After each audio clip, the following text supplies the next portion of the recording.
Quan el mes de febrer arriba a la seva fi, Ròtova celebra el Porrat de Sant Macià, un dels més importants i concorreguts dins de la ruta dels porrats de la Safor. Del 20 al 23 de febrer es desenvolupa una extensa programació, on s'ha anat incorporant a la seva vessant lúdica una variada activitat cultural. La gent sap que l'últim cap de setmana de febrer és la cita obligada per a poder visitar Ròtova, tant la gent de la Vall d'Albaida que pot baixar com la gent de la Safor que pot pujar. Últim cap de setmana de febrer cada any esteu tots convidadíssims.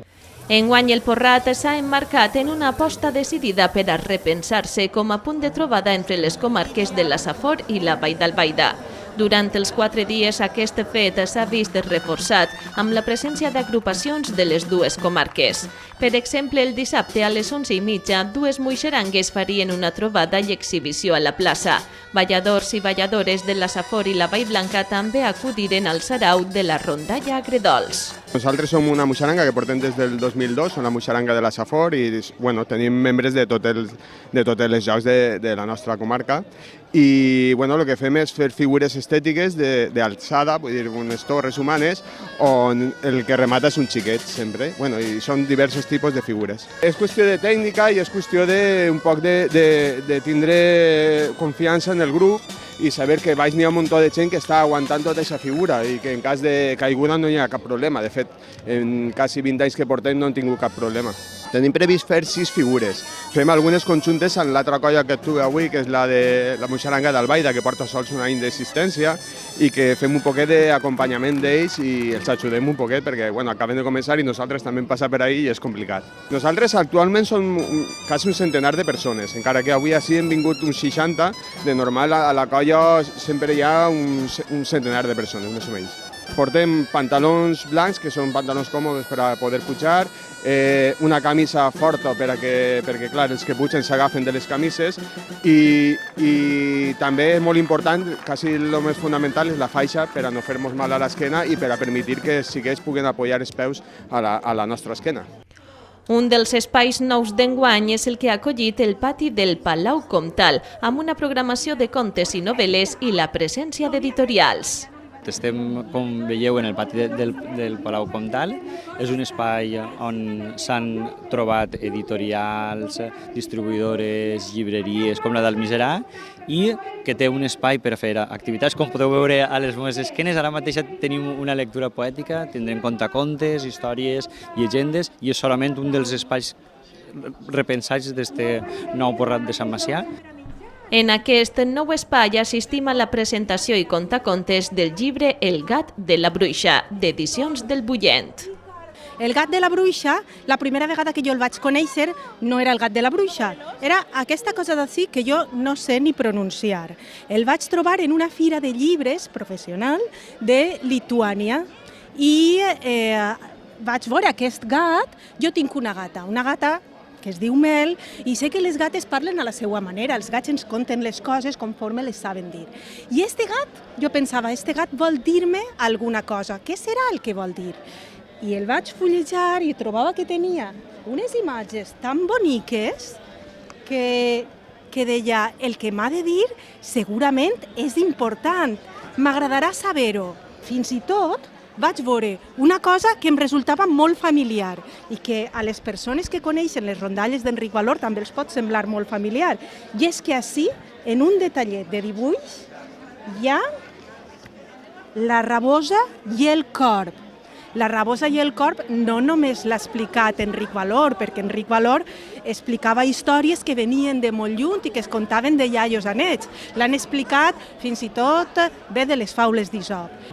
Finalment em vaig posar en contacte amb l'autor i em va explicar que no tenia res que veure, que la història era una altra.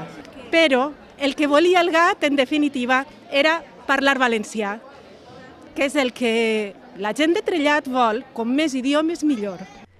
L'element més característic del Porrat consisteix, com no, en el mercat a l'aire lliure, on es posen a la venda productes tradicionals, dolços i fruits secs. Però aquesta és una festa amb essència i moltes són les característiques i activitats que la defineixen. Altre esdeveniment important és la Fira Artesanal i Agroalimentària de la Safor i la Vall d'Albaida, consolidada ja com una de les mostres més importants del territori. La gent que vinga podrà trobar la Fira Agroalimentària en l'aparcament de les Coles Velles, podrà trobar al llarg de tot el recorregut del Porrat tradicional activitats com la trobada de muixerangues de la Safor i la Vall d'Albaida, l'actuació de Jonathan Penalba, l'actuació de la rondalla Agredols per la vesprada i podrà trobar els espais tradicionals, el del Porrat pròpiament dit, el de l'espai associatiu que ofereix tot tipus de plats a la gent que ve, el de la Fira d'Atraccions per als més menuts, podrà trobar les diferents exposicions que han preparat els jubilats i pensionistes, l'Associació d'Amics per la Fotografia, l'exposició d'ocells de fauna de la Mariola al llarg del carrer Sant Josep i l'exposició que la Universitat de València va fer al voltant de la Safor. El que volem és que Ròtova es convertisca un any més i especialment este any en punt de trobada de la Safor i la Vall d'Albaida. I al voltant d'aquest tema gira l'edició d'enguany. Entre les actuacions destaquem la de Jonathan Penalba, que tenia lloc el dissabte al migdia a la plaça Major. Jove i precoç cantaor, als 5 anys ja cantava al Baès i que abans dels 18 ja entra a formar part del grup de balls populars Les Folies de Carcaixent. A poc es va introduir també al món del folk i són recordades les seues participacions en el cant al ras i les seues aparicions en concerts de Pep Jimeno Botifarra, que ha esdevingut una mena de padrí artístic. El 2018 va publicar el seu primer disc en solitari, De Socarrel, un treball on aborda la música tradicional amb aires renovats i actuals. En ell barreja instruments tradicionals i moderns i temes clàssics contemporanis com Tio Canya d'Altall, amb el cant de batre, el fandango i la jota. Ara es troba immers en la gravació d'altre disc de títol Reversions, que estarà a la venda a partir del 15 de maig.